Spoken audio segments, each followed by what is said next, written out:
All right, we're about ready to head out. So now that you've got a good overview of the battle and how it fits into the whole campaign, we're going to go out and see the battlefield itself. One difference in this battlefield from other battlefields is that some parts are not accessible by bus. The county and VDOT, the Virginia Department of Transportation, actually told me there are certain roads you are not allowed to take a coach bus on. That includes the southern end of the battlefield where the county roads, and they're gravel and narrow, that allow us access along Cedar Creek in the North Fork of the Shenandoah. So unfortunately, because of that, and you're in a coach, we can't actually drive along that road. So we can't see some of the crossing points the Confederates used to cross over the Shenandoah River and the Cedar Creek. But I can still explain them, and we have the maps that I handed out. So you'll still get a really good idea, you know, of where the Confederate attack came from and how it overran the left end of the Union Army. And I'll take you to some other spots too that most people don't see. Yes. Nothing's illegal until you get caught. Nothing's illegal till you get caught. Now your bus driver said nothing's illegal till you get caught. Are you daring me to do it? On your 45-foot bus? Yeah, we can hide you in the back of the bus. They won't know you're here. Don't do it, Eric. Now you just dragged your tail out of that parking lot and damaged your bus. And you want me to do it? I've done it before. Do you want me to do it? No, man. You're the one that told me about your harrowing experience yesterday with your bus. So it's up to you. I'll do it if you want me to. If I can get a coach in there. We're doing it. Okay, we're going to do it. Because your bus driver just dared me to do it, we're going to do it. So if we get caught, it's his fault, not mine. No. Doesn't work that way. I'm throwing your bus driver under his own bus. No. It's up to you. I'll let you decide. Yeah, it's up to you. We can. Got to be done by 4. That's all that matters. Yeah. Okay. All right. So we're not going to do it. Take us to the I don't want anybody to get caught. Yeah. So you're on the Valley Pike, which is Route 11 today, and this was the main transportation feature, which was an all-weather road back then. It was macadamized. That does not mean blacktop. It means it was crushed gravel and rolled with big rollers, and thus it was an all-weather road. And thus Civil War armies could march on it, you know, in all weather, and thus with their artillery and cavalry could march, you know, excessive amounts, especially Jackson in 62, up and down this road, 20, 30 miles a day if necessary. So we're heading south of Middletown now, and we're heading out onto the heart of the battlefield itself. But as we'll soon see, the battlefield extended not just south of town where the Union Army was camped that morning and attacked, but also later on our tour, we'll see where the Union Army would have rallied north of town.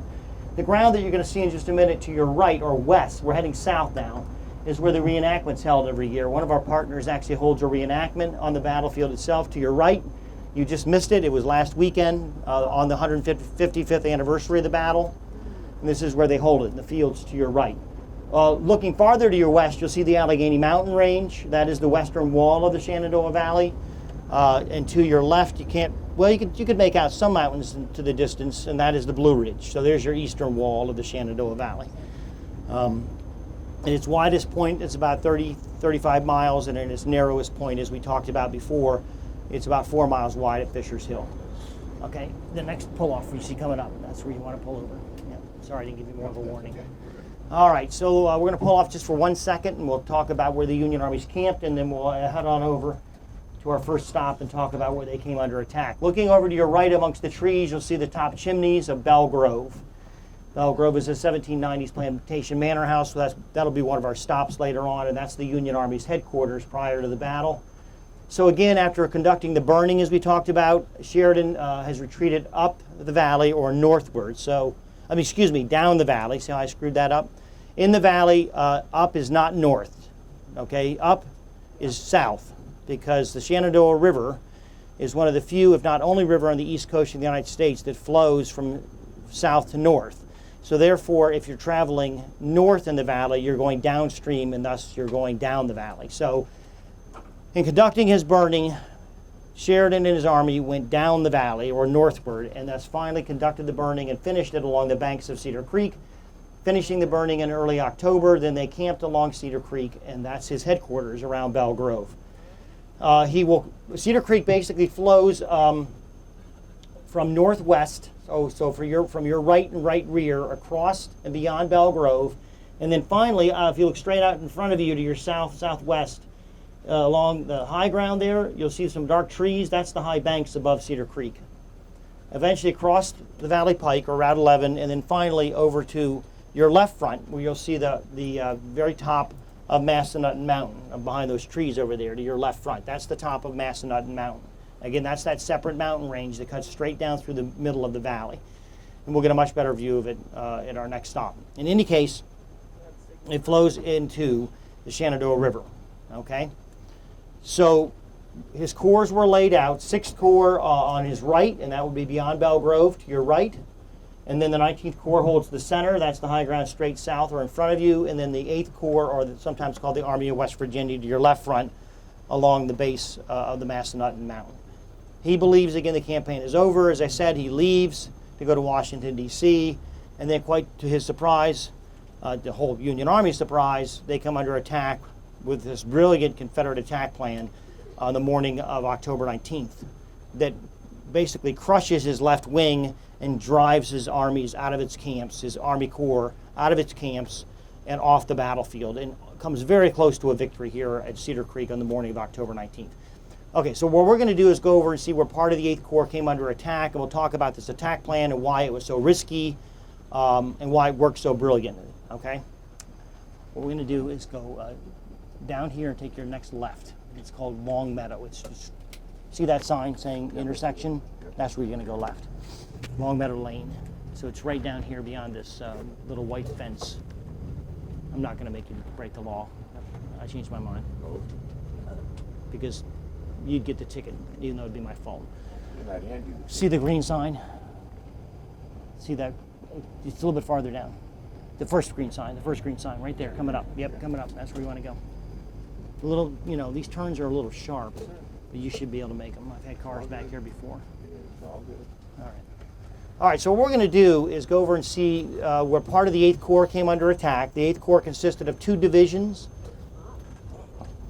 The far end of the Union line was held by a division commanded by Colonel Joseph Thoburn, and he holds the far left end of the Union line on some high ground close to where Cedar Creek flows into the North Fork of the Shenandoah. And that's the part of the ground or the part of the battlefield we can't get to because the roads aren't accessible.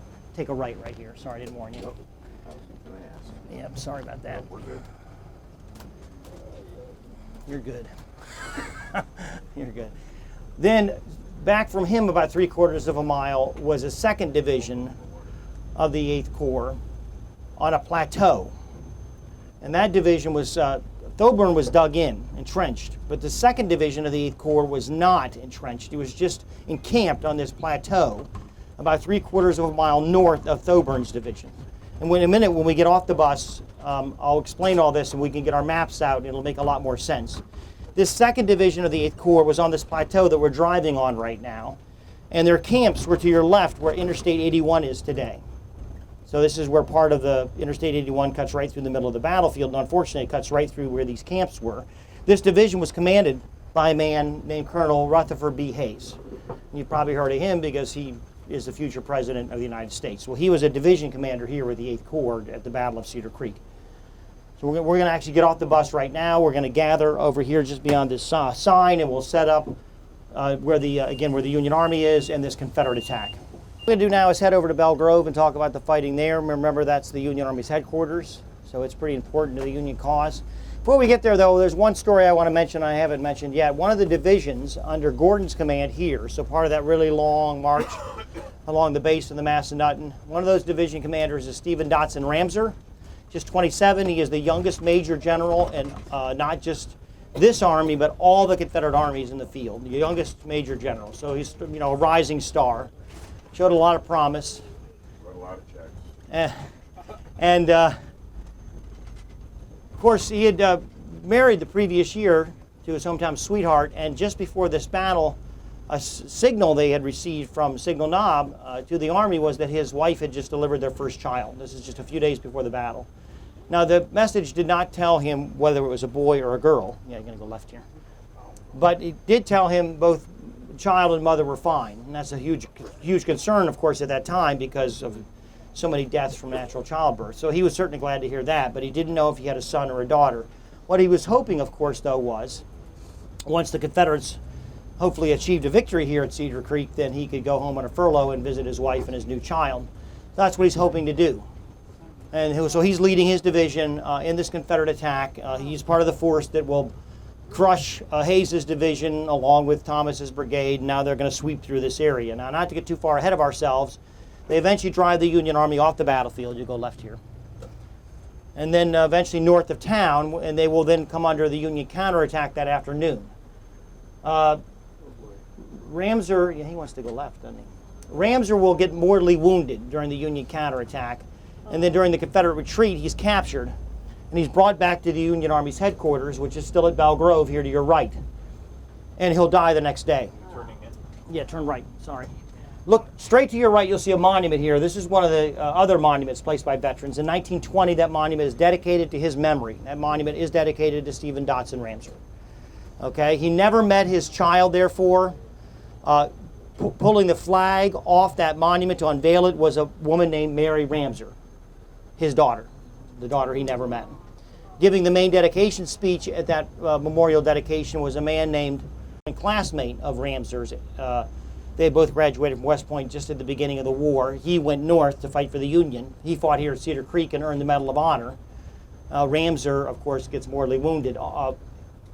DuPont, along with other West Point classmates, Merritt and Custer, those two division commanders of cavalry, sat on his deathbed to comfort him the next day before his death. So DuPont gave the main dedication speech at that monument. So you're going to go up to Belle Grove here. I'm going to have to stop real quick so everyone can get a picture of this. Okay.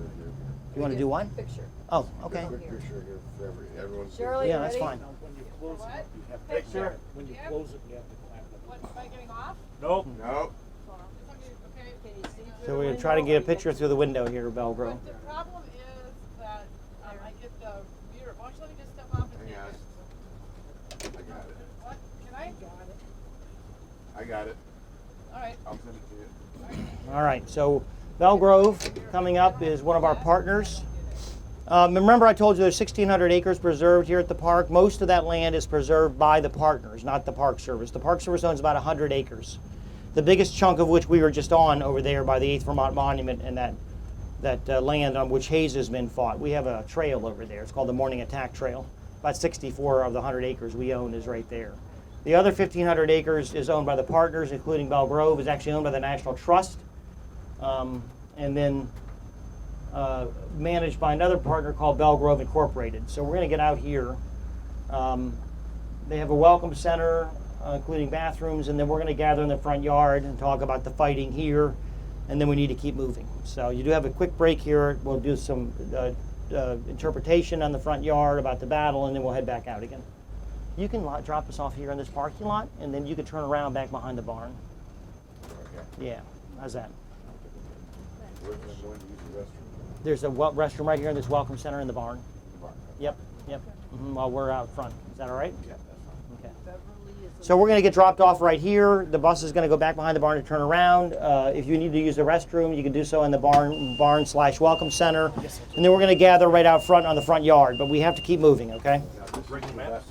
Okay, so we could make that turn. So I am the cowboy. he's the cow whisperer. I never heard that one before. So we're not going to be able to go the way we normally do. No big deal. We'll just circle back around and I'll be able to show you a different route to where we're headed. In any case, so the 6th Corps is back behind us now. We're heading back up to the Valley Pike today, Route 11, and we're going to head back into town. The 6th Corps is going to try to make a stand along Meadowbrook, but they are going to be outnumbered just like the 8th and the 19th Corps were at the point of attack, and it doesn't take long for the Confederates to be able to outflank their right. The 6th Corps is right along Meadowbrook, turn their line and push them back, and begin to drive them off the field back to the north. So eventually all 3 Union camps are overrun, and that's going to be a big important point that I'll talk about in just a minute. The Union camps are overrun. Keep that in mind. So go left here. So what's going to happen is the 6th Corps is going to conduct a fighting withdrawal, just like the 19th Corps did back towards Belle Grove, only now the 6th Corps is going to conduct a fighting withdrawal back to the north.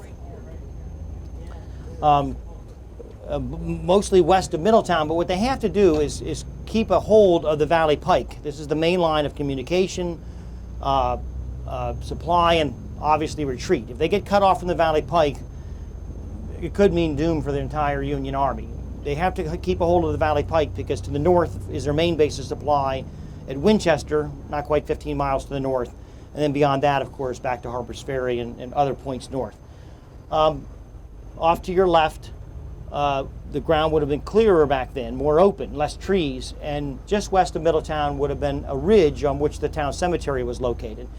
And that's the next basic roadblock they're going to run into. One division of the 6th Corps that had not been engaged yet is commanded by a man named George Washington Getty. He will shift his line back to that high ground, that ridge where the cemetery is, and locate his division up on top of that ridge. And the advancing Confederates are going to run into it and begin to repulse Union attacks from that location. It's just beyond those pine trees over here to your left front. I'm going to take a left up here in town in just a minute. I'll warn you before we get there, okay? So, I'm getting ahead of myself, but having repulsed 2 attacks early, having 2 of his attacks repulsed early in frustration, will line up his artillery along this high ground here on the Valley Pike, about a mile from Cemetery Hill, and bombard, about 30 guns, bombard the cemetery for about a half an hour between his 2nd and 3rd attack. So that's where the Confederate artillery was located, just where we drove by. Okay, coming up here on your left is the turn you're going to make. So I'm going to walk you through it. I don't want to miss it because that'll be a real bummer. Yeah, that was It's near a, I think it's 4th Street, but it's near a, could be 6th Street. It's near a, you want to slow down here. You want 6 doesn't cross. Yeah, you don't want that. It's 4th Street, I think. There's a, you see the American flag on that, to the left, on that, it's a car wash. See the red, white, and blue? See the red and white stripes? Turn left there.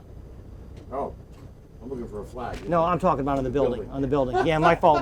Totally my fault. There's one there. It's painted on the building. That's what I was trying I to say. saw that one. Yeah, sorry about that. That's okay. Yeah, this is it. It's all good. All right, there we go. Okay. Glad you're giving them directions. So this is our roundabout way to get to Cemetery Hill. This was the southern edge of town back then. Up those directions will be in the cemetery. So you're going to follow this around. Now I know you don't like to cross railroad tracks, and I just remember now we have to do that. But this railroad grade is not one of those steep ones. It should be okay.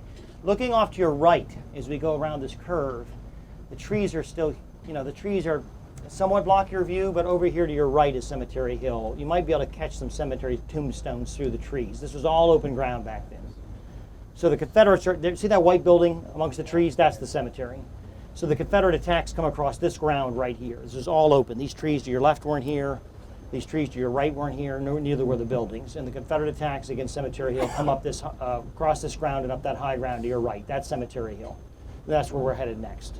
If there was nothing here within the cemetery, how'd these guys not get shelled crossing all this open field? They did get shelled. There was fog, though. Keep that in mind. There was fog.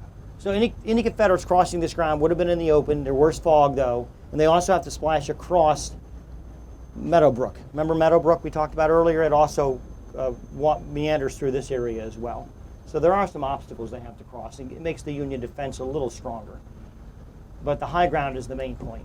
And we'll see that once we get to Cemetery Hill. Here's the railroad tracks I talked about. It should be okay, though. Yeah. Okay.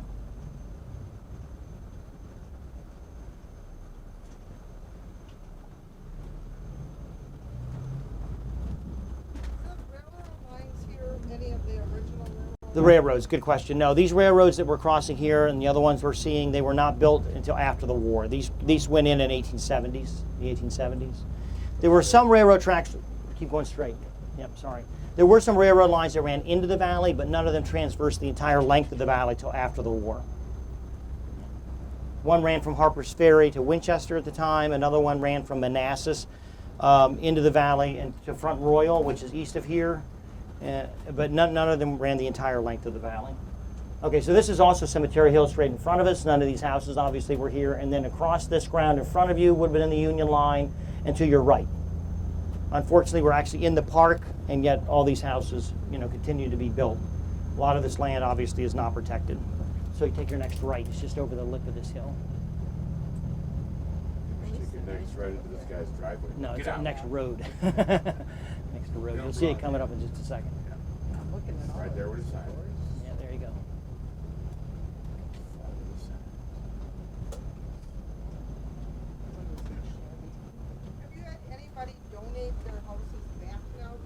Has anybody donated land to the Park Service? Yeah, like when grandma dies, the house is gonna come back. We've had people approach us about selling their land to us, but nobody's donated their land to us. Keep in mind that Shenandoah National Park is about the northern end of Shenandoah National Park is about 10 miles to our east. Okay, and it was created less than 100 years ago. And what the locals remember is the National Park Service kicked my family off their land. Technically, that's not true. It was the state of Virginia that kicked them off their land, and then the state of Virginia turned around and sold that land to the National Park Service. But what the locals remember is, just follow this around, the National Park Service kicked my family off their land. So when there was talk of creating this park back in the 1990s, there was intense local opposition to create any national park in the Shenandoah Valley dedicated to any Civil War battlefield, because they didn't like the National Park Service, because they thought the National Park Service would come in and do the same thing they did at Shenandoah National Park. Kick people off their land. So when this park was created, there's a parking lot. When you go around the right-hand turn here, there's a gravel parking lot up here. That's where you'll pull in. There was intense, we're gonna ignore this. Carmen's not gonna ignore it. Sorry about this. Bring this bus back to Green Bay. It's gonna be full of leaves on the roof. They're gonna wonder where that. Yeah. Sorry about that. So when we created this national park, one thing we had to do to get the locals to agree to it was give up any power of eminent domain. So we cannot take anybody's land. Even if a Walmart came in and threatened part of the battlefield, we have no power of eminent domain. We cannot take any land. You wanted to park right there. Sorry. That's the gravel parking lot I was talking about. Yep. Can you? I was more focused on the trees. Sorry. What you I were saying. noticed there was a piece of property on the other side that had a for sale sign on it. Mm-hmm. Do you have the money to buy a property? So if there's a piece of land for sale that's in the boundary, we can only buy land in the boundary, and we have to have the money available, and then we can approach the landowner and we can pay a appraised value and no more. And it takes about a year to do an appraisal. So by the time that we go in and do an appraisal, we have to hope nobody else goes in and buys it. And then if they don't like our appraised value and they want more, we can't buy it. So what normally happens for us to get a piece of land is, if we really want it and it's worth, first of all, we have to have the money, which is rarely the case. We rarely have the money. Long story short, for us to get a piece of land, we have to really want that piece of land. Then we'll go in and work with the American Battlefield Trust, formerly the Civil War Trust, and we'll work with them to buy it. They can make the appraisal much faster than we can. They can also pay more than appraised value. They'll buy it. They'll wait for us then to line up the money through our red tape, government red tape, and then we pay them back the appraised value. So they lose some money on it, but they can buy it much faster and save it, and then we pay them back eventually. That's what normally happens. Yeah. The farm we were standing on where Hayes' men came under attack, they bought it first. We paid them back. That's how we got that land. That's what normally happens. Okay, so we're going to get out here. This will be our final stop, and then we'll do the last of the tour on the bus. All right? Sounds great. The problem is the largest column, which is going to be under Gordon. That's what you see on the map. At the very bottom column that has the longest route to march. So they're going to start first. They're starting from Fisher's Hill, by the way.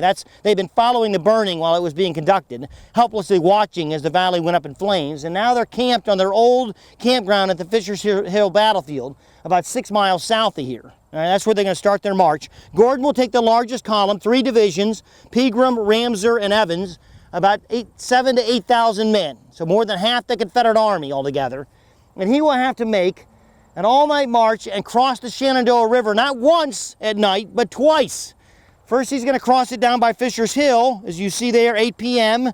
Then he's going to march along the base of the Macedon Mountain and go along a path at times that is so narrow, the men called it a pig path.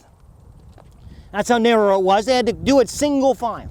Imagine marching 8,000 men single file at night without any modern equipment like we have today, night vision goggles or watches or flashlights or anything like that in the pitch black darkness, okay? Keeping on time. Then they have to cross the river again a second time just before they crossed, just before they reached the Union pickets along the river and their jumping off points. Why did I call this one of the riskiest attack plans ever? Because if they're detected, if any one of the columns is detected, all the Union Army has to do is reach out and attack it. It's going to be much smaller and destroy it in detail. How many attack plans have you seen in the Civil War where an army splits itself into 2 or more columns, and those columns during their approach march stay on time and reach their attack points on time and launch their attack in a coordinated fashion? Zero. None.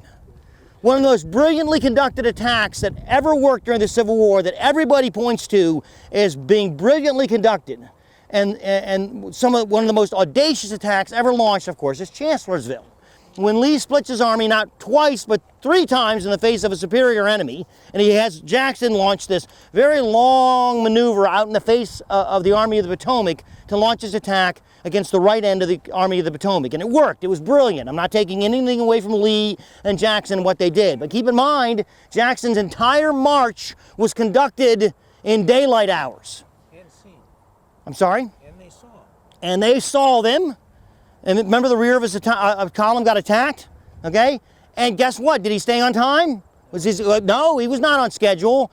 He launched his attack hours behind schedule, and that's why he ran out of daylight, and that's why Jackson was out ahead of his line at night in the twilight hours scouting to try to keep his attack going, which eventually got him shot and mortally wounded. Okay? So again, I'm not trying to criticize Jackson. God forbid I do that. I'm just saying, as good as that attack was, as brilliant as it was, it didn't start on time. What Early's going to approve here at Cedar Creek, because he does approve Gordon's plan, is riskier, and he's even more outnumbered than Lee was at Chancellorsville. And the entire attack, or the entire approach march, is conducted at night. And guess what? It worked perfectly. All 3 columns, starting at night from Fisher's Hill, stay on time. They reach their attack points despite all the difficulties I just laid out on time. They get past the picket posts along Cedar Creek and the North Fork of the Shenandoah River without being detected and without setting off any alarms in the Union camps. Don't get me wrong, there are picket shots being fired, but it doesn't set off any alarm bells in the main Union camps. They cross those rivers and get into their attack positions without setting off any major alarms, and they launch their attack at around 4:30 to 5 o'clock in the morning. And it works perfectly. And if you look at your next map, the first major attack that will strike is Kershaw's division. Now, Kershaw's division is Joseph B. Kershaw, who commanded a brigade at Gettysburg, where I used to work. Okay, this is Joseph Thoburn, by the way. If anybody deserved to be promoted, it's this guy. He starts out the war as the surgeon of the 1st West Virginia, fighting in West Virginia, and then he continues to command, eventually getting promoted and being a combat commander, getting promoted to be the colonel of the 1st West Virginia, and then a brigade commander. And by the time, I mean, if you look at some of the battles he fights here in the valley, he's fighting in the 1862 campaign against Jackson, eventually a brigade commander, then he's a division commander, and all the time he's a colonel commanding a division. Amazing what this guy does, fighting in all these battles, and yet never gets to be a brigadier general. And now his men are the first to come under attack by this guy right here, of course, Joseph B. Kershaw. He commanded a brigade at Gettysburg, attacking the Peach Orchard area on July 2nd. By the time you reach the 64 campaign here in the valley, he's now a division commander. He was the 2nd column of the 3 columns. He actually passed through Strasburg, didn't have to cross over the Shenandoah River like Gordon did. He only had to pass over Cedar Creek, gobbled up the entire 5th New York Heavy Artillery, and then basically attacked Thoburn's division, which you see here in the second map, which is labeled, what's it labeled? No, I just lost it. The wind kicked up. 5:30, thank you. And smashed Thoburn's division. Most of the men were sleeping. Now I'm at 5:40. Where's my map at? Well, anyway. Totally caught Thoburn's men by surprise. Yeah, there we go. Most of the cannons were captured without firing a shot. Two of the 3 batteries of the 8th Corps were overwhelmed and captured.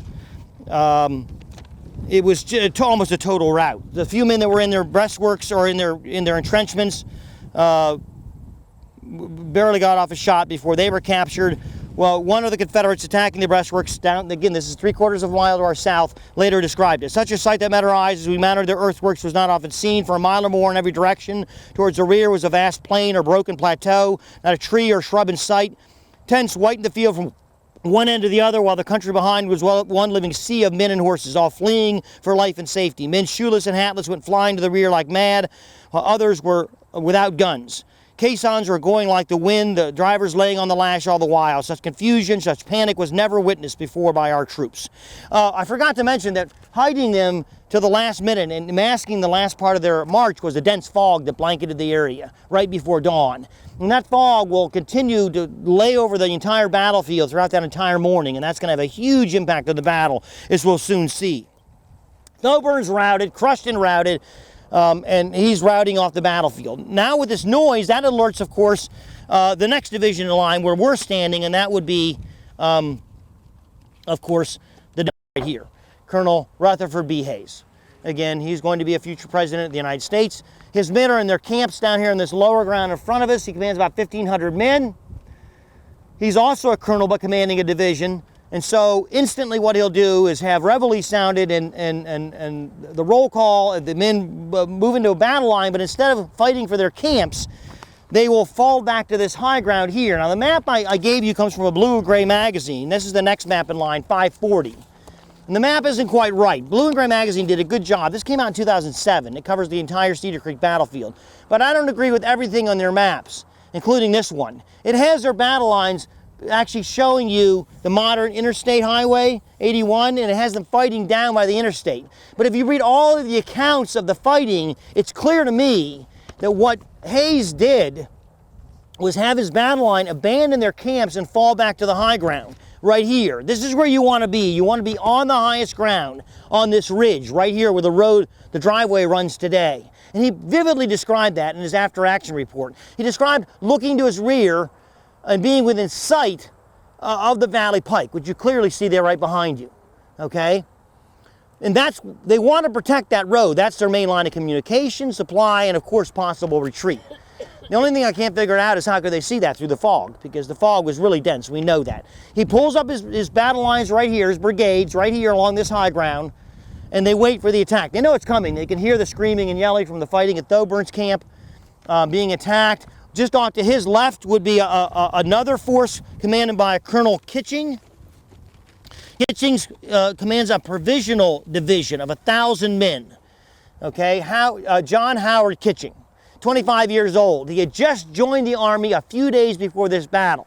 He'd been serving with the Army of the Potomac down on the Overland Campaign and been then sent up here to reinforce Sheridan's army, and had just arrived a few days before the battle. He is attached to Hayes's division.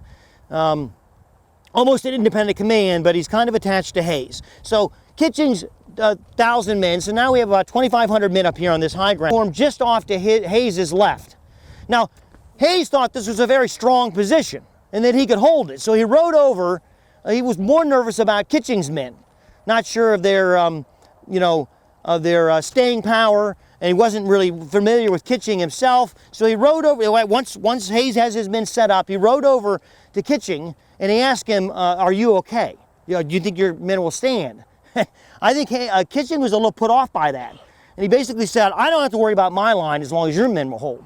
Well, as you can imagine, Hayes, he commands veteran soldiers. These guys have been in the valley for months and had fought in all the battles of the 1864 campaign, and along with fighting in previous campaigns in the valley. So, Hayes responded, "Don't worry about my men. You just worry about your own men." And right after that, coming out of the fog, here comes the Confederate attack. This is Gordon now. Okay, Gordon's got 3 divisions. 2 are in the front line, and 1's in the rear. Okay. And they number, almost 8,000 men. I don't think Hayes had any idea what he was facing. And the other problem was, remember, there's only 2,500 Union soldiers here. And the other problem was they didn't see them until the Confederates were almost right on top of them. And that's because of the fog again. They had hardly any time. By this point, it's past dawn. The sun has already risen. But they could barely see them until almost right on top of them. And they only got 1 good volley off. So Hayes returns to his line just as the Confederates arrive, and bam, they just slam right into them. And because the Confederate line is so much longer, it immediately wraps around their flanks. And the 2 sides explode at almost point-blank range. And very quickly, it's very obvious the Union line's not going to stand. These men just start going down in droves. And despite these Union soldiers being veterans, they're facing some of the best Confederates. You know, these are veterans. These are men in the these men belong to the 2nd Corps of the Army of Northern Virginia. These were some really good soldiers. So despite being on high ground and in a good position, it wasn't but minutes before it was understood by everybody the Union line was going to crumble. And in this confusion, this mass confusion of smoke and noise, Hayes' horse gets hit and goes down very heavily. Hayes is stunned. It takes him a minute to recover. By the time he does, he realizes his line's crumbling around him. He's trapped under his horse. He's trying to pull himself out. As his line crumbles, he's going to get captured. And then he finally pulls himself out at the last second and barely escapes being captured as he hobbles away back towards the Valley Pike, and his division is just crushed and now is crumbling away. Just as that's happening, Kitching also is trying to rally his men. One of his majors goes down, and he screams out above the roar of battles, "My God, men, your major's down, save him." So they kind of rally, and then he gets hit in the foot and badly wounded. Now he'll stay in the saddle trying to, you know, keep his men together as they fall back in fairly good order, but they're still falling back. He stays in the saddle so long he almost loses consciousness because of blood loss. Eventually, however, he will reach a hospital. But what will happen is infection will set in, and he'll lose his life from infection in January. So he will die of his wounds. 25-year-old Colonel John Howard Kitching. Meanwhile, just as this is occurring here, fighting breaks out in the woods to your right. Because what's happening is the 19th Corps understands too what is happening. The next corps in line is the 19th Corps. They're facing south. That's the direction their entrenchments are dug, and they realize they're faced the wrong way. Their commander, of course, is General Emory. General Emory understands the situation he is in, and so what he has to do is shift his line. Okay, this is General Emory, red top, obviously he had red hair. He's got to buy time to try to slow this Confederate attack coming his way from an unexpected direction. He's facing south. The Confederates are coming from his left and his left rear. So in desperation, he'll order one of his brigades, which was on his right and rear as a reserve, across the Valley Pike as a sacrificial lamb, so to speak, just as a way to buy time. He didn't like to do this. He said it was an order that gave him pause, but he had to do it. It was a brigade of about 1,200 men commanded by Colonel Stephen Thomas. This is Colonel Stephen Thomas. He had 4 regiments, about 1,200 men. He sends them across the Valley Pike to sacrifice themselves. That'll give Emory time to shift his line, part of his line, refuse his line, and form along the Valley Pikes. So the 19th Corps will face 2 directions, south and also east, to face this new threat. What we're going to do is walk down and see where this brigade fought, where Thomas's brigade fought, including the 8th Vermont. And we'll see one of the few monuments on the battlefield that was actually built here, erected by veterans after the war. So let's take a short walk. This is one of the few places we actually have to walk any distance and see the 8th Vermont Monument and learn the story of their sacrifice.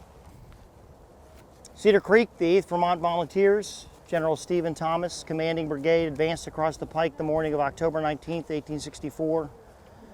Engaged the enemy near and beyond this point, and before sunrise lost and killed and wounded 110 men. 3 color bearers were shot down and 13 of the 16 commissioned officers. Whole number of men engaged, 164. Dedicated September 1885, gift of Herbert H. Hill. Thank you. Yep, I'll be telling more about this story in just a second. You can gather around here. Oh, you can stay there if you want. I was just saying you've got some benches too if you want to gather. Do you have any questions while we gather up here? I keep moving. Now there were actually trench works here. No. The Hayes' division was not entrenched. So of the 2 divisions in the 8th Corps, only Thoburn's division was entrenched. Hayes had his camp, meaning tents and such, down on the lower ground where the interstate is today. But when the fighting began, he pulled his men up and formed their battle line on the high ground and fought here, but there were no entrenchments. He was not entrenched. Did he ever get into trouble for not entrenching? No. Did anybody ever say like, hey, why didn't It was Crook's decision. When they camped here, Crook's the one that gave the orders for who to entrench and who not. Because they didn't really see that Hayes was holding a part of the front line. It was Thoburn that was on the front line. This was considered more in the rear. They thought if there was any Confederate attack that was going to come, it would come from the front or from the south. They never expected it to come from that direction. So there was no reason for Hayes, they thought, to entrench. So when you got like thousands of bodies across the battlefield, guys ever like put a dead guy on top of them and hide that way until after the battle was done and then skedaddle out? I'm sure that occurred. I can't remember a specific story where somebody said I covered myself up with a dead guy. You know, but I'm not saying it didn't happen. Yeah, who's going to admit that, right? But I mean, I know it happened in other battles. I've read stories like that those kind of examples in other battles, especially if you had advanced up to an enemy line and got so close that to fall back, you're risking your life because you're literally pinned down. So then you would pile up bodies in front of you until the fighting died down. Maybe wait for nightfall and then get out. I think the most famous story like that is when Joshua Chamberlain and his 20th Maine got pinned down in front of the stone wall of Fredericksburg in December of '62. Didn't he do that himself? Didn't he pile bodies up in front of him to stop bullets until he could get out? So there's an example of what you're talking about. I can't think of any examples like that here at Cedar Creek though. Because normally when you're standing on a Civil War battlefield, you have to fight standing up in these long shoulder-to-shoulder two-rank battle lines because the weapon you're holding loads from the muzzle. You have to stand up to load it. So if you lie down like modern soldiers do today to make less of a target, how do you load your weapon? I mean, you're gonna lay on the ground and with the ramrod, and it makes it so hard to load. You rarely end up fighting lying down. They did at Fredericksburg because they got pinned down, and the only way to survive was to lie on the ground. But that doesn't happen very often. Okay, so here we are at the 8th Vermont Monument, one of only 3 monuments on the Cedar Creek battlefield that were placed by veterans after the war. I mean, again, I used to work at Gettysburg, and there are 1,300 monuments, markers, and memorials there. It's the battlefield that has the most monuments, and most of those were placed by the veterans. For whatever reason, veterans, they did return to places like Cedar Creek after the war. They held reunions here in the 1880s and especially in the 1890s. But they didn't place most of their monuments on the actual battlefields themselves. Most of the monuments that were placed by veterans here in the Shenandoah Valley ended up in what is now the National Cemetery up in Winchester. Okay. Which actually is part of the 3rd Winchester battlefield, actually, ironically enough. But they didn't come out on battlefields like this because these battlefields on like Gettysburg weren't being preserved back then. This was just somebody's private property. But I'll tell you the story about why this one ended up here in just a minute. Let me tell you the story of what they experienced here at Cedar Creek. So as I said a second ago, Stephen Thomas and his 4 regiments were sent out here. He was a colonel commanding a brigade, Colonel Stephen Thomas. 4 regiments sent out here to literally sacrifice themselves to slow the Confederate attack up and buy time until General Emory in the 19th Corps could form a new battle line along the Valley Pike, which is behind you. You're facing east, and to face this new Confederate threat. So they came through the ravine, which is behind you. If you actually walk down this path, you'd go through a ravine. They came through the opposite way and then came up to the top of the ravine here. There was a woodlot here, and they formed their battle line along the edge of the woods, which we think was close to the location where you're standing now. You're actually standing on Park Service property. We actually purchased this land and this monument in 2012. It was privately owned up until that time. In 2015, we were able to restore the monument back to its original appearance, including the fence, which was built around the same time. And then we put up this historic fence to try to match what probably was here at the time of the battle. Woodlots had fences around them similar to this. So it looks somewhat like it did in 1864, okay? They were the leftmost regiment in the brigade, so they held the left end of the brigade, and there was a gap until Hayes's division, as we just talked about, started their line up there close to where the bus is, and then the battle line continued. Could they see each other in the fog? Probably not. When Thomas's brigade arrived here, Hayes was probably just coming under attack. So they heard the roar of battle, but they didn't have too much time to think about it before suddenly they're staring off into the fog, and suddenly here comes the Confederate line, and they come under attack, which I'll talk about in a second. Thomas decided to cover as much ground as possible instead of keeping all 4 regiments together, one touching the other in their standard battle line. He decided to spread them out with a small gap between each regiment. So off to their right were the other 3 regiments, but there was a small gap between each one, and that's going to be a problem, as we'll soon see. The 8th Vermont's commanded by Captain John Meade. This was originally Thomas's regiment, but he got promoted to brigade command, so now he commands all 4 regiments. So the other 3 regiments are off to their right. They're barely getting into position when suddenly the Confederates come out of the fog and attack them, just like they attacked Hayes. So they get off one volley, and then suddenly, boom, they're under attack. The monument supposedly marks the spot where the center of the regiment stood. So the battle line would be on either side of where the monument is today. And of course, holding the center of each regiment, or marking the center of each regiment, would be 2 flags, what they called the colors. The national flag and then the state flag. So here's the state flag of Vermont, held by the color bearers. And instantly, just like Hayes, the regiment finds itself swarmed over by massive Confederates, completely outnumbered. And because there's a gap between each regiment, instantly the Confederates start to swarm in around their flanks, or the ends of their lines. And instantly the flags attract the attention of the Confederates. It's a great honor to capture an enemy flag. It's a great dishonor to lose your flags. So the fight centered around those 2 colors. One member of the 8th Vermont recalled this. Amid their tremendous excitement commenced one of the most desperate and ugly hand-to-hand conflicts for the flags that has ever been recorded. Men seemed more like demons than human beings as they struck fiercely at each other with club muskets and bayonets. Another officer of the regiment said men fought hand-to-hand, skulls were crushed with club muskets, bayonets dripped with blood, men actually clenched and rolled on the ground in a desperate frenzy for the contest for the flags. There was not much attempt at order. The men realized they were in a terrible mess and fought like tigers. They held on for about 20 minutes, a half an hour at the most, when they quickly realized if they stayed much longer, they would be completely surrounded. To stay here, they get wiped out. So the officer commanding the regiment, Captain Meade, was still alive, decided it was either now or never. He gave the order to retreat. They went down into the ravine and then had to climb out the other side. The other 3 regiments to their right were also giving ground and retreating. As they climbed up that embankment, the Confederates stood on the other side and just picked them off. So getting out was very difficult. The regiment lost 110 of its 164 officers, killed, wounded, and missing. So that's 66%. The entire brigade lost 70% casualties in about a half an hour. But it bought them about 20 to 30 minutes. And that gave the 19th Corps time to form that new line along the road, which then, when the Confederates reached it, again allowed them to delay the Confederates. Did it stop them? No, because by this point, all 3 Confederate columns had reconstituted themselves. That means the Confederate Army was finally back together, and now they're going to roll up the Union line like a domino effect. And because the 19th Corps entrenchments were faced the wrong way, those entrenchments didn't do them any good at all. And so the Confederates began to roll right down the line of entrenchments. And the 19th Corps essentially is going to have to conduct this fighting withdrawal back down the entrenchment line, like a row of dominoes.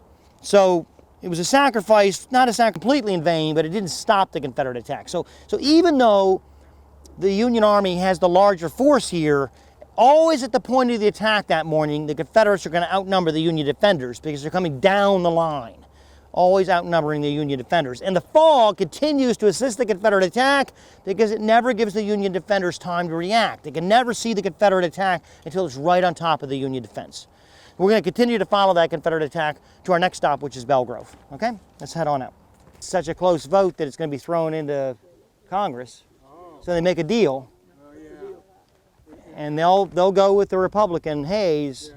They'll agree to do that if the Republicans agree to pull the troops out of the South and end Reconstruction. So that's how Hayes becomes president.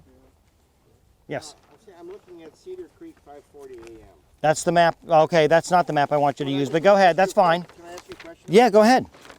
Okay, if you look under on the right-hand corner, upper right-hand corner, it says Middletown. Yes. There's a line that runs through there that's maybe a 16th of an inch wide. Is that Highway 80? I'm sorry, which line are you talking about? Right here. That's 81. 81. Yes, that's 81. Remember I told you on that map that if you look at that line, this is the line you're talking about. It has Hayes, and Hayes is basically Coates and Duvall. And then Kitching off to his left. It has him fighting where 81 is, and I say that map's wrong because he was farther back on the high ground. And it has his camps up on the high ground. Actually, it's the opposite. You got to flip those two. The camps were low down where 81 is, and Hayes pulled his line back up on the high ground closer to the road.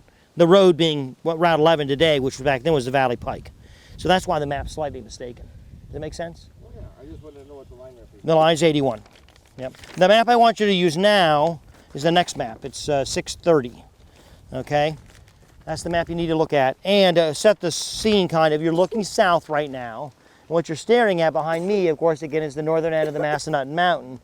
And even though you got some trees in your way, you're getting a little bit better view of the whole length of the Massanutten mountain range. Not the whole length, but more of it. And kind of hidden behind those trees, but you can see, remember, it's a 60-mile long mountain range, okay? So those dark trees out there are the high banks above Cedar Creek, and that's where the 19th Corps there and also out here would have been located with their entrenchments. And there's, again, the Valley Pike. So Emory, the 19th Corps commander, had tried to turn part of his line. He had refused his line, so it faced two directions, south where the main entrenchments were, and then part of his line was kind of formed along the Valley Pike. But that wasn't enough to stop the Confederate attack, and so now they had to give up the entrenchments and began to fall back across this ground at right in front of you, this open ground. So there's a kind of a fighting withdrawal. Meanwhile, Belle Grove behind you is literally surrounded by hundreds of tents and wagons. It's the nerve center of the Union Army, the supply base. So they're scrambling like mad to get all this stuff out of here before the Confederates reach Belle Grove. During this fighting withdrawal, one line after another is being broken as the Confederates continue to drive their way towards Belle Grove, and that's what the map's kind of showing you. They're trying to form a new line. The entrenchments are gone, and they're trying to form new lines across this open ground. One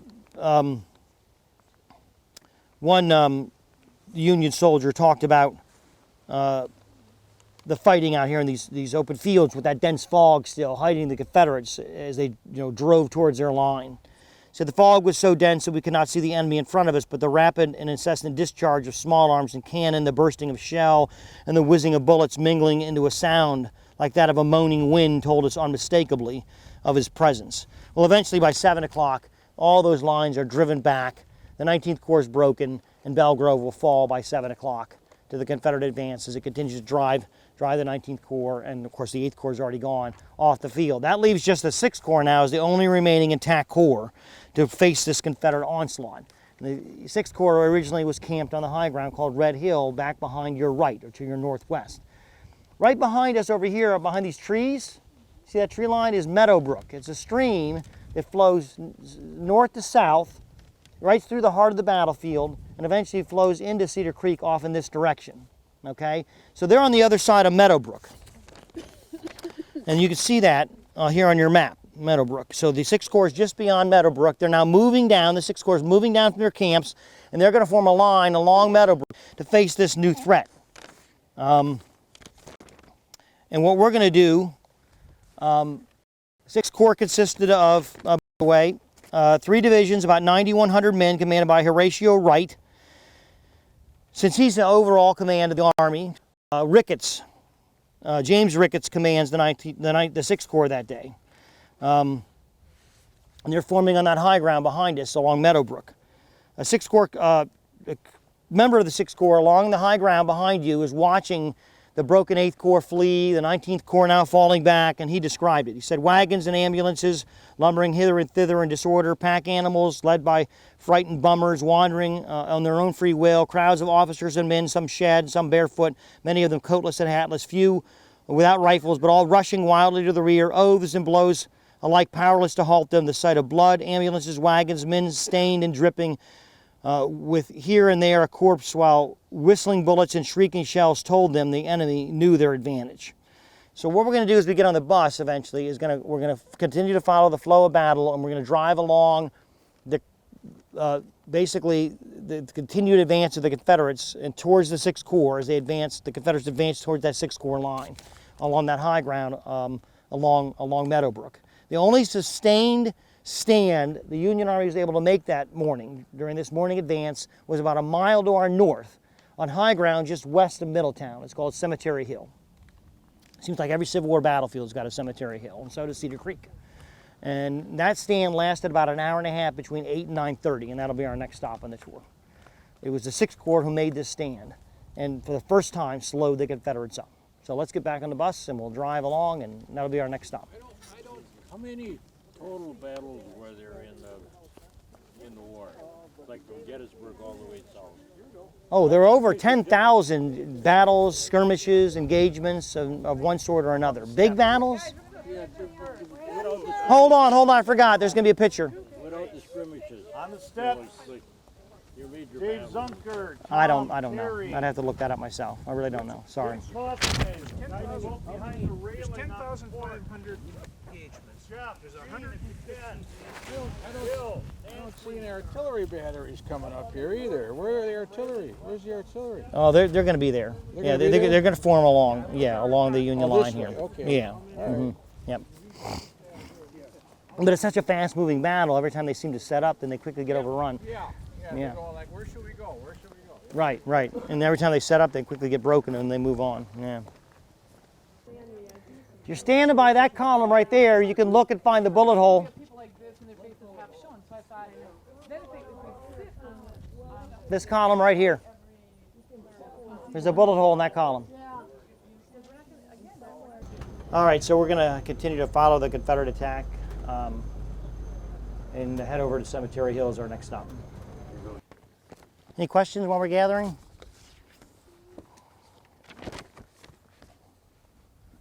Structures in town and out here, what percentage were original, meaning 1864? How many are gone? And There's definitely some battle witness structures. How many structures are still around on the battlefield today that were here at the time, what we call battle witness structures? That was essentially your question? Yeah. I can't give you an exact number, okay, but I will definitely tell you that there are a good number of structures that were still here, are still here today that were here then. Quite a few more that have, obviously popped up in the battlefield, on the battlefield today, because half the land, again, inside the park boundary, not even counting, again, all that core battlefield land outside the park boundary, but even the land inside the park boundary is still privately owned, right? So, and if it's unprotected, anything can happen to it. And since we don't have the power of eminent domain, we can't stop it. it did look like the architecture on the main drag was 1864. Yeah, and in the town, I used to work at Gettysburg, and I could tell you exactly, because somebody went through long before I began to work at Gettysburg. And if you go to Gettysburg today, every single 1863 structure has been researched, and there's a plaque on the wall. And I used to know the exact number of how many 1863 structures in town are still around today, because they all have plaques on them. Nobody's done that kind of research for Middletown. I have no idea. So I don't know, not a clue. On the battlefield itself, there are quite a few structures that are still here from the time of the battle, but nobody's done that research, so I really don't know. Remember again, this park was established in 2002. There's a local historical society, yes, they've actually just established a historic district in town, but nobody has done that kind of detailed research that you're talking about yet. They just haven't done it.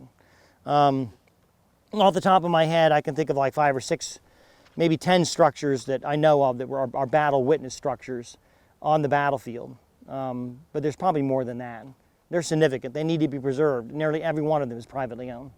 We own one. The Park Service owns one battlefield. One. I'm sorry, back up. How new we are. This sign went up last year, last spring of 2018.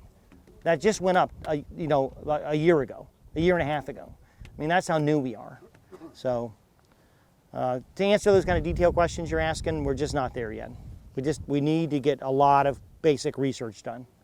And as far as protecting land again, all the preserved land, the 1,600 acres I talked about, is south of us. And we're barely in the northern end of the park, so anything in the boundary north of us is unprotected. And some of the heaviest fighting of the battle took place north of us, and none of that's protected. That house is in the boundary. It just got built last year. It's in the boundary. Just got built last year. We didn't even know that land was for sale. Anytime you subdivide land in Virginia, you don't have to announce it. It's subdivided, it's sold, and they build on it before you even know it. We didn't even know it. So even if we wanted that land, we wouldn't. It was even for sale. Before the first clue we had, they built a house. So we couldn't step in and stop it. So it's hard, yeah. How many youth groups and stuff come through these? Because obviously it isn't going to be us saving this.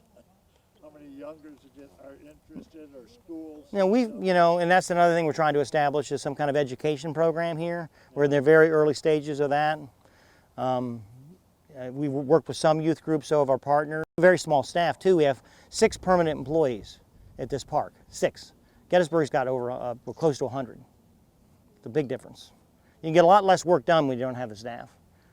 Yeah. I imagine the library has like plat maps. You have a library. Right.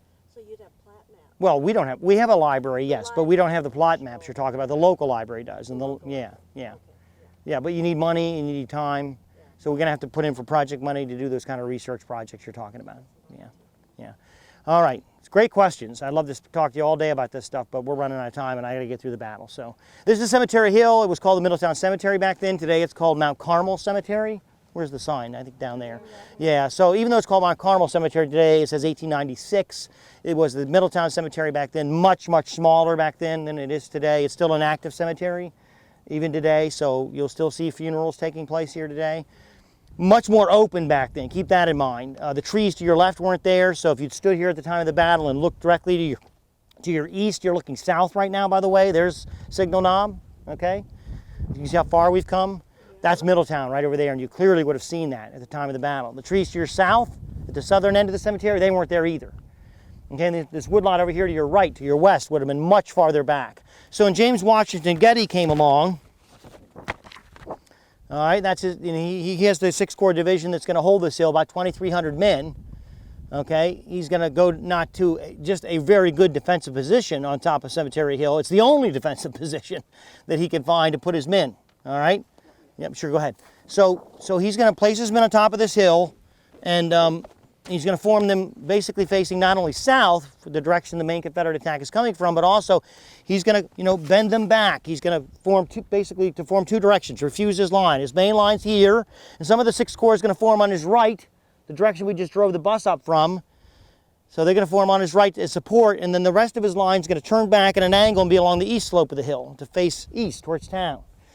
And then they're going to face two attacks. This is all on map that's labeled 8 to 9 o'clock. All right, this map right here. That kind of shows you how his line is bent. All right, 2,300 men. The first attack comes at 8 o'clock. By this point, as you can imagine, the Confederates having marched all night and then, fought over 5 miles of rolling Virginia landscape, overrun all those Union battle lines and camps. By the time they hit the bottom of this hill and begin to come up against George Washington Getty's line, they're somewhat disorganized. Now they expect to just roll over this line too. Why wouldn't they? They've defeated everything in their front before. Well, they run smack dab into Getty's line, which is, not faced any combat yet, and it stops that Confederate attack cold. So the Confederates pull back, quickly try to reorganize and attack again, and that also is repulsed. So now, as I told you on the bus, they pull back, they set up all their artillery. You can see the Valley Pike out there where those trees are, and that's where the factories are today. About a mile away, 30 guns, and they bombard this spot for a half an hour. Some of the Union soldiers actually talked about using the headstones as cover. One of the brigade commanders here is David Bidwell, all right, under Getty's command. And during this bombardment, he's on horseback behind his line, and a shell strikes him in the shoulder. Nearly tears his arm off, okay, and he is mortally wounded. He'll die the next day. This painting that we produced as part of this Wayside project we put in, we have an auto tour, a self-guided auto tour, and every one of these stops has a Wayside exhibit. Well, what we tried to do with this one, instead of putting a map on it, we actually got Keith Rocco, fairly well-known artist who does Civil War prints, to do an original piece of artwork showing the fighting on Cemetery Hill, and what we wanted him to do was show the view shed, what it would have looked like without all these trees here. Okay, now one thing we had to get him to ignore was the fog. It was still foggy, the men talked about that, so we said to basically ignore the fog, and you can see what, how much more open it was, okay? And this is showing the third and final Confederate attack reaching the crest of the hill, which I'll talk about in a second. It actually reached the Union guns up here. There was at least one, if not two batteries on top of this hill. Here's Bidwell, mortally wounded down in the lower corner, right here. Okay, he gets mortally wounded in the cemetery. The final Confederate attack after this bombardment reached the guns, hand-to-hand fighting. One Union battery crew member said it was now man-to-man, hand-to-hand with bayonets and musket butt on their side and revolvers, hammerheads, and handspikes on ours. They actually managed to hold on to their guns long enough for the Vermont Brigade to come across the hill, and that's also being shown in this print. And they actually reached the guns in time to drive the Confederates out of the guns and save them. What finally caused Getty to, give up his ground, give up his position, wasn't the final Confederate attack, but the Union troops on his right gave ground and retreated. If Getty stayed, he would have been surrounded. And so that's why he finally, about 9:30, finally ordered a retreat. And that's when they finally gave up Cemetery Hill, and with that, the Confederates will drive off the final Union resistance. So by 10:30 or so, the Confederates had driven all the Union troops back north of Middletown, and apparently, against all odds, have won an incredible Confederate victory here at Cedar Creek. And this is where you get into one of the biggest controversies of the battle. Post-war years, Gordon begins to argue they should have won this great victory if they just kept pushing. He says that what he argued with Early we should keep going. The Union troops aren't defeated, we should keep pushing. And he said Early argued, no, we've done enough for one day. Look at our troops, they're exhausted. They'd captured 24 cannons in the morning attack. They were disorganized, the men were exhausted after marching all night and fighting all morning. They not only were disorganized, but of course also many of the troops were missing. They were not with their ranks. They were back looting the Union camps. And Gordon said, no, that's not true. The men weren't looting at all. Well, look at the records. It's obvious the men admitted to it. Of course they were looting the Union camps. By this point in the war, Richmond had an impossible time trying to keep the Confederates supplied, especially out here in the valley. Half the men were barefoot, most of the men were ragged, they hadn't eaten well in weeks, if not months, and they admitted to it. One Confederate later said, the world will never know the extreme poverty of the Confederate soldier at this time. Hundreds of men who were in the charge that morning were barefoot. Every one of them was ragged. Many had nothing but what they had on, and none had eaten a square meal in weeks. In passing through Sheridan's camps, they had a great temptation thrown their way. Many of the tents were open, and in plain sight were rations, shoes, overcoats, and blankets. Many stopped, secured well-filled haversacks, and the temptation to stop and eat was too great. And so it was estimated that a third of the Confederate Army was back looting the Union camps. And this is already with the Confederate Army that's outnumbered here at Cedar Creek. And so it's hard to push on, Early's arguing, when we're already outnumbered and thousands of men are back looting. And so for that reason, he believed also, more importantly, the battle was over. The best the Union Army, Early believed, the best they could do was retreat to Winchester. This army is defeated. There's no way they're going to rally and counterattack us. So I'll wait till nightfall, and under cover of darkness, I'll take my 1,000 prisoners, he captured 1,000 prisoners, my 24 cannon, and retreat under cover of darkness, and I've won the great victory Lee has asked of me. And so this is called the fatal halt. Now, with perfect hindsight, when he writes his post-war account after Early's dead and can't defend himself, Gordon says, see, I told you so. We should have kept going. If we kept going, we would have won the battle. Well, we'll never know what would have happened if they kept going, because, as we know, the Union Army wasn't done, as we'll find out on the bus, as we finish our tour, okay? The fatal halt. Yes? You got 2,500 Union here. How many theoretically of the Confederate force are pushing the east? At least 3 divisions, if not more. Okay. You know, the Confederates have 5 divisions in their army. Now, you know, minus the looters, minus the men shaken out of the ranks just from being disorganized, they certainly outnumber them probably at least 2 to 1, I think. So about 5,000. Yes, yes. But I think the reason the first 2 attacks didn't work was because they were so disorganized and exhausted. And he was organized and on a very good position. Yeah. All right, we're really running out of time, so we got to keep moving. Yep. Okay, this is called Chapel Road, which is First Street, and that one map shows this is the final Confederate line. Eventually, after they argue about this fatal halt I just described, early around 1:30, we'll push his left, and we're along the Confederate left here, about 1:30. He will push it forward. You're going to go immediately left here, immediately left. He will push it forward in a kind of a half-hearted attempt to push the Union line off the field. He thinks maybe I'll nudge him. And so the left, on the left only, will push forward to like we're driving right now, off of Chapel Road, forward. They run into some resistance, and then they stop. So that pushes the Confederate left around 1:30 out to what is called Miller Lane. And I think that the last map I gave you shows that. Today that's called Kogel Road, depending how you want to pronounce it. And that's where we're going to go next. So the Confederate left, when they finally set their final lineup, is jutted out ahead of the Confederate right, which is back along First Street in town. And that's going to be back behind your right rear. You're facing north right now, by the way. Confederate left forms along Miller's Lane. Miller's Lane is named after Mr. Miller, who is a miller. Wow, Mr. Miller's a miller. He owns a mill. And we're going to see the Miller house in just a second.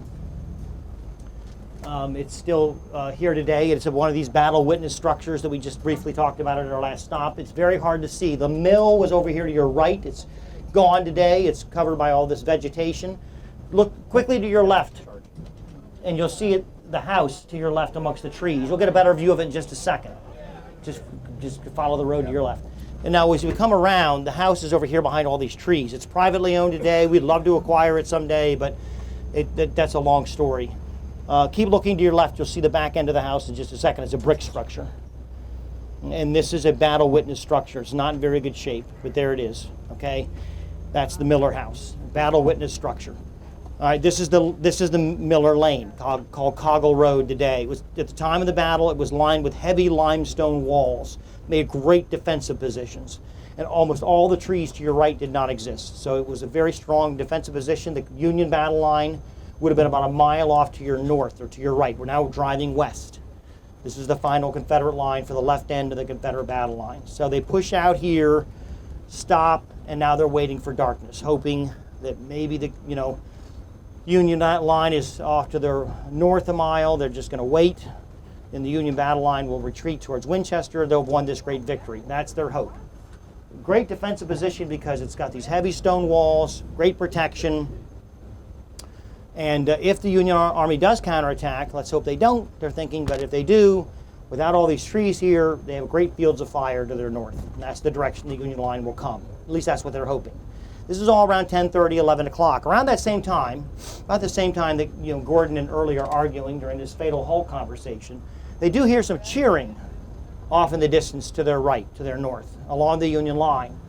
Now, it's no secret the Union Army wins this battle. So in the aftermath of the battle, they figure later on, looking back with hindsight, all that cheering must have been those thousands of reinforcements the Union Army received, which won them the battle, right? Yep, and that's what they even drew on their maps. The Confederates drew Union reinforcements arrived here.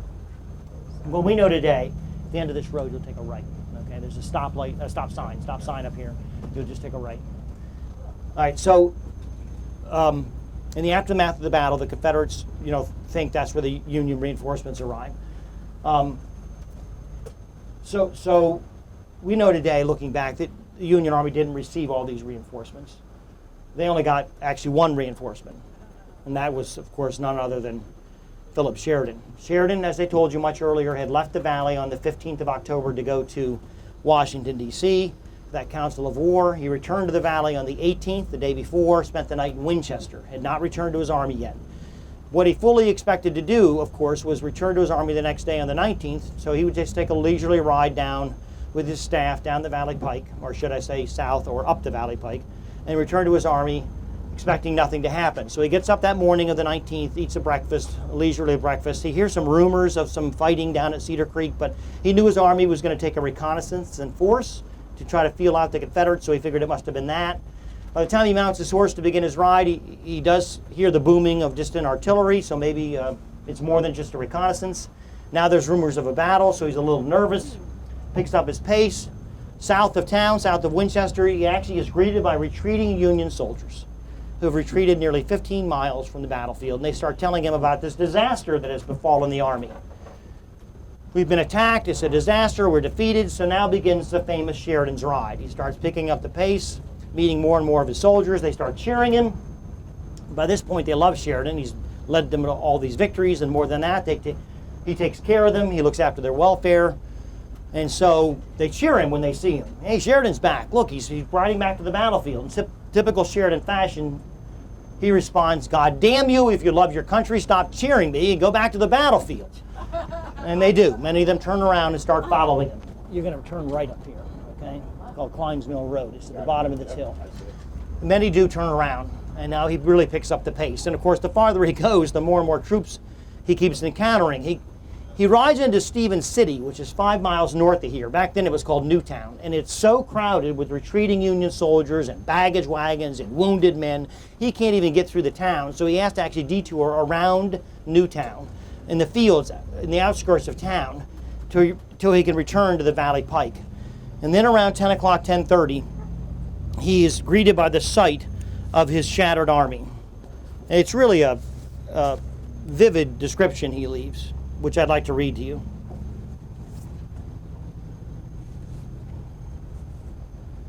if I could find it. He said, there burst upon our view the appalling spectacle of a panic-stricken army. Hundreds of slightly wounded men, throngs of others hurt but utterly demoralized, and baggage wagons by the score, all pressing to the rear in hopeless confusion, telling only too plainly of the disaster that had occurred at the front. This road was here at the time, Klein's Mill Road. And across these fields to your right, you're now heading east back towards the Valley Pike. Across these open fields to your right is where the Union Army is now rallying. They were at this point rallying. Their officers had stopped their retreat. They were putting them back into some semblance of a line. Where this road meets the Valley Pike, just to our east, and we'll get there in a second, Sheridan is greeted by his officers, who greeted him and tried to explain what happened. Wouldn't you have loved to have heard that? And then one of them says to Sheridan, I think we're in good enough shape to return back to Winchester. We can conduct a good, orderly withdrawal to Winchester. Now, that's exactly what Early's thinking. This battle is over, and the best that the Union Army can do is retreat back to Winchester. Now, what, of course, Sheridan is thinking is the last thing Grant told him to do when he took command in the Valley. Defeat the Confederate Army, destroy its resources, and I forgot to tell you this earlier, the last order Grant gave Sheridan upon taking command was don't lose. Why can't he lose? What's happening in November? The election. Right, obviously. You can't afford another defeat in the Shenandoah Valley on the eve of the election. And so that's what he's thinking. If I retreat now, this goes down as a Union defeat. So he says, hell no, we're not going to retreat. We're going to counterattack. We'll be back in our campgrounds tonight. And then one of his staff officers has a brilliant idea. Show yourself to your men, General. Let them know you're back on the battlefield. And that's when he starts riding along his lines to show himself, to let his men know that he's back. And that's the cheering the Confederates heard. They went from demoralization to instant elation. Sheridan's back. The men rose up. It's the only thing I can compare it to is when you see the wave at a football game, when there's tens of thousands of people at a football game and the wave goes up. But that isn't even a good comparison because that's just momentary. This was just total elation. The men couldn't believe Sheridan was back. And he rides along the line. He tells the men everything's going to be all right. If I had been here, yes, you're going to go right. If I had been here, this wouldn't have happened. We'll be back in our campgrounds tonight. And the men believed it. Sheridan would do it. That's what they said. Now, the counterattack didn't start immediately. Of course, it's going to take a while to put the final battle lines together, to come up with a plan. There was this rumor the Confederates were moving in on his left. He didn't believe it, of course, but he'd been surprised once that day, so he didn't want another rude surprise. So he had to check that out. Sure enough, it was false, but this all takes hours. So the counterattack doesn't start till around 4. So it gives them just over an hour of daylight. It gets dark around 5:30. The counterattack begins. It's 2 miles long, this Union line. It's pretty impressive. It stretches off to your, now we're heading south, so we're moving in the same direction the counterattack's moving. We're on the Valley Pike now. This is Route 11. The Union right stretches way off to your right, to your west, and to your left it stretches, we're on the Valley Pike, so beyond the Valley Pike and beyond even where 81 is today, okay? So way beyond the park boundary, and way beyond the Confederate right as well. And a lot of histories of the battle make it sound like it was just irresistible and it swept the Confederates off the field, but actually the Confederates, despite being outnumbered, despite the fact hundreds were back in the camps, Union camps looting, they put up some really stiff resistance. And at first, that fire was so heavy, it just stopped the Union counterattack in its tracks. And really, the battle kind of was on the edge for a moment. It teetered for a moment. But what really happened was the Confederate right wrapped around the Union right wrapped around the Confederate left and began to turn it. And then what began to turn that Confederate retreat, because the Confederates did begin to retreat, into a rout was the Union cavalry, including Custer's division, which was on the far right. And they just thundered down and swept way beyond the Confederate left. The Confederates had this deathly fear of the Union cavalry. They had nothing to stand against it. And once they found out that they were flanked by cavalry, panic set in, and the Confederate line just crumbled from left to right. One Confederate officer said it just rolled up like a blanket, a wet blanket. During this counterattack, that's when Ramseur gets mortally wounded. Ramseur was actually near the Miller house we saw earlier. If you look off to your right, we're going to drive up in a second. You can see the roof. If you look off to your right down in the woods, you'll see the metal roof of the Miller house. There it is. Okay, right there amongst the trees is the Miller house. Here's some development, a recent development. This is not in the park boundary. This all went up in the last year and a half, unfortunately. So you can see the threats we're facing. The Confederate line just crumbles. All the ground they fought so hard to gain is now lost. Back to Belgrove, past Cemetery Hill, Belgrove, past Cedar Creek, through Strasburg, and the Confederate line crumbles. We're going to pull into that parking lot again, or Yep. you drop me off? Yep. Okay, in that strip They mall. had all these cannons. Yeah, the I cannon mean, just wasn't enough to stop them. It just wasn't- rolled it right looked over so them. powerful. Once the flank was turned, it just swept them off the field. The flank was- So let me kind of summarize the battle. I'm already past my time. Total casualties for the Confederate Army were just under 3,000, about 2,900, which doesn't sound like a lot, but when you consider how small the Confederate Army was, it was devastating. Union casualties about 5,700, so total casualties for the battle about 8,600, just under the casualties, total casualties suffered at 3rd Winchester, making it the second bloodiest battle in the Shenandoah Valley. Again, it's really important, although this battle has really been forgotten in history, which is unfortunate. It's important for two major reasons.